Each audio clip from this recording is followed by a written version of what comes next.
Hey, how did I become a filmmaker? That's what this video is going to all be about. I'm going to tell you how I got into this whole business of filmmaking and making money off of films and making screenplays and movies because it wasn't a traditional route.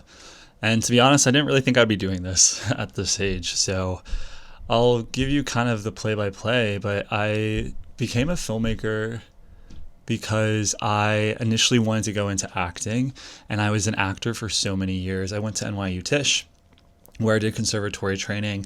I wanted to be in movies. I wanted to act in films. It was one of those things as a kid that I watched. I remember watching Inception and watching like tons of other movies, and I just fell in love with the idea of being seen and feeling and making people feel emotions. I just felt so strongly when I watched films that I translated to me basically being like, oh, I want to be in films, right?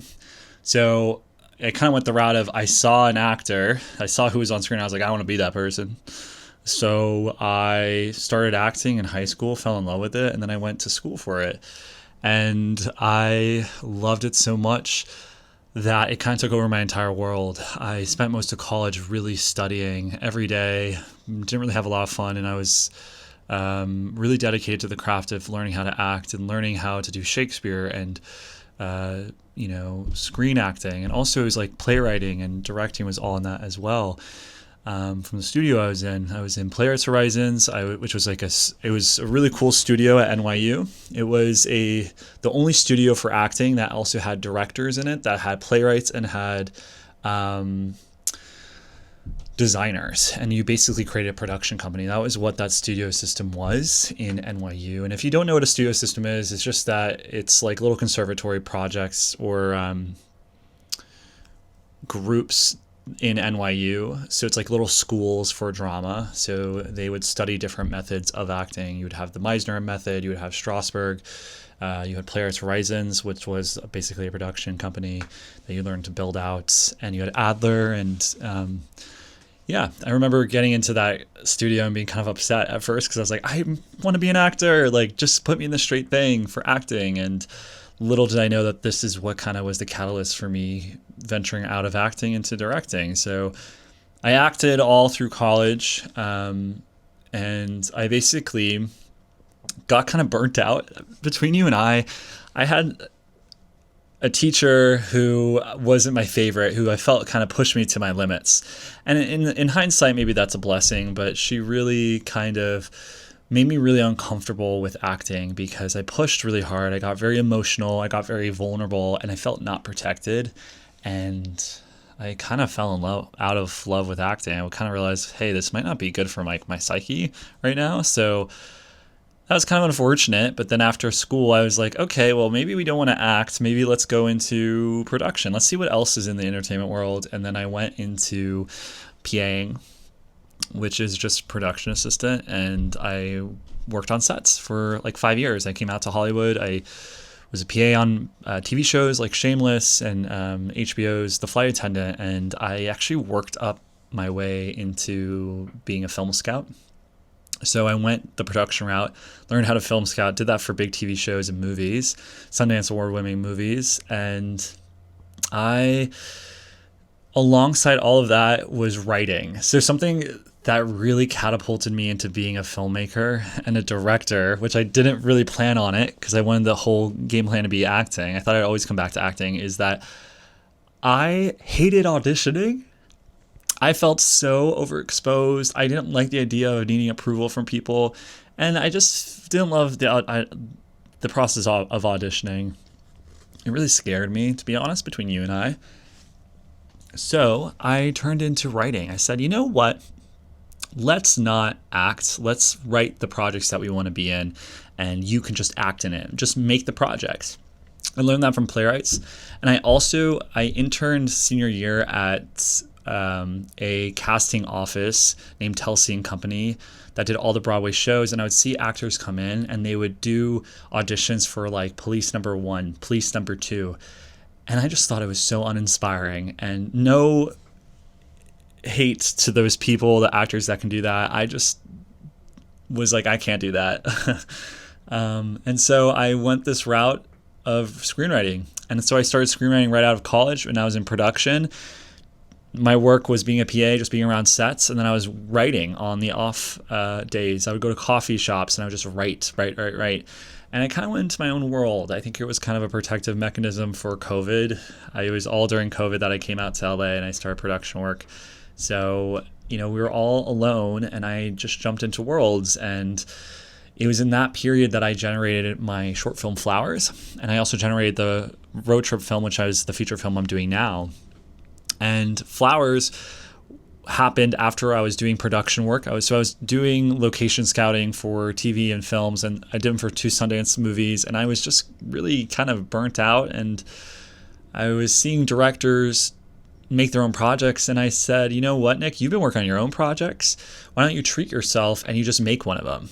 And so that's what I did with Flowers. I said, you know what, let's just have some fun and let's just make our own thing, with the intention that I was going to act in it. Okay. I thought I was going to act in this short. That's the whole only reason I made it. I literally wrote it because I was like, I'm going to act in this and it's going to be amazing. Cut to, I'm doing Flowers, and I'm basically under this impression. I'm like, let me learn everything. I don't know everything, so I'm just going to delegate, and I'm going to get people that know what they're doing. I want to go through the entire process of making a film on a shorter scale. So that meant that I did a whole finding a producer. I did the whole casting process. I hired an editor. And if you're new, sometimes filmmakers, they'll do a lot of it. They'll edit their own projects. They'll cast it. I was really wanting to work with other people. And we went through the casting process, and I was just like, let's just see who's out there. And little did I know, I found the lead actor in a moment where I was like, that's my character. I was like, shit, that's him. And I was like, whoa, this is crazy, because you see a lot of actors that sometimes don't get the part, but when you see the person be the role, it was just like, whoa. So he had to be this person. And I then was like, okay, well then I'll just direct. I fell into directing. I didn't want to do any of this. I just wanted to act. And so I fell into directing. I said, okay, let's just direct and we'll build this world out. The actor really inspired me, and I was like, let's go do this. And I then directed my first real short film called Flowers, which is on YouTube, and check it out. And I loved it. It was so fun. It was such a different part of my brain. It was really cool building a world and being able to hold it and then to make it real. And I went through the whole editing process, and then I made my first short film. And so I had that under my belt. And then I kind of took a hiatus. I went out of the entertainment industry. I went and became a barista because there was all these writer strikes that I'm sure you might have heard about. And I kept writing, and I was kind of slowly waiting for my big break to happen again. Even though I wasn't doing anything, I wasn't acting or anything, I kept thinking, well, if I'm around and if people like me, good things will happen. And eventually that didn't pan out the way I thought it would. Things started to crumble last year. Where I was living, I got kind of kicked out from, and the only thing that really was going to give me joy again, I think, was really pushing through with the project and making films again. So I hunkered down and I said, you know what, we made our first short film, let's make our first feature film. And that's what I'm doing right now. So what's been really cool is I was doing those projects just for fun, right? And even this feature film, I crowdfunded it through the community, but I don't make any money off of it, right? I'm just spearheading it, and all the money goes to the resourcing and allows us to make the film, right? What's been cool right now as a filmmaker, because I am a filmmaker now, is that I'm actually getting paid now to do other projects. And this is what's been really cool, is that I was going towards making my feature film, and I also got a job doing social media for someone else. That included doing a lot of videography, which I've never done before, which is working with cameras and stuff. I'm come from the acting background, and usually a director will come from the DP lens, like the videography world, or they'll come from an actor world. And I came from the actor world.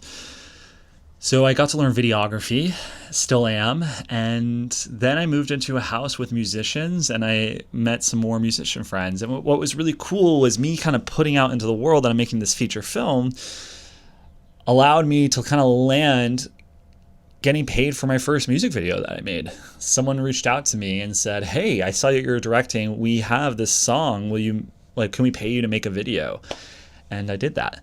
And I'm continually creating videos for people and getting paid for it, which is the dream as a filmmaker. And you don't need to get paid to be a filmmaker. You can be a filmmaker or not and be paid, but I just think it's very cool that by me following my passion and my impulse to make this big feature film, that I don't know where it's going to go. I don't know how successful it's going to be. There's so many things you can't control, right?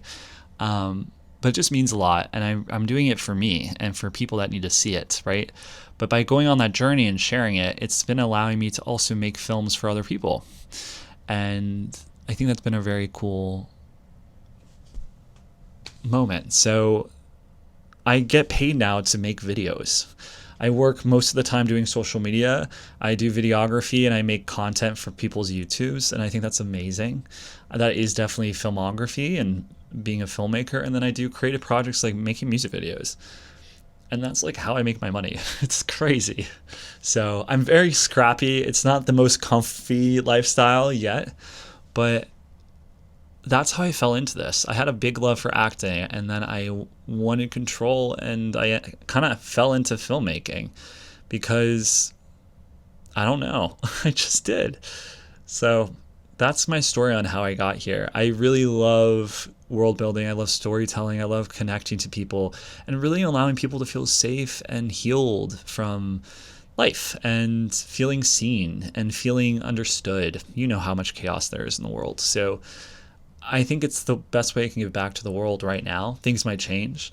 I think there's a whole other conversation. Let me know if you want me to get into it, but this whole idea of what a filmmaker is and the pressure to live up to that standard of, being super confident and, saying this is my work and being a diehard for it and being aesthetic and looking like a director, acting like a director. All of that kind of can go out the window because at the end of the day, you're a filmmaker if you make films, and you are a filmmaker if you want to make films, okay? So that's my journey. I have a lot more to learn. Oh my gosh, I still feel like a newbie.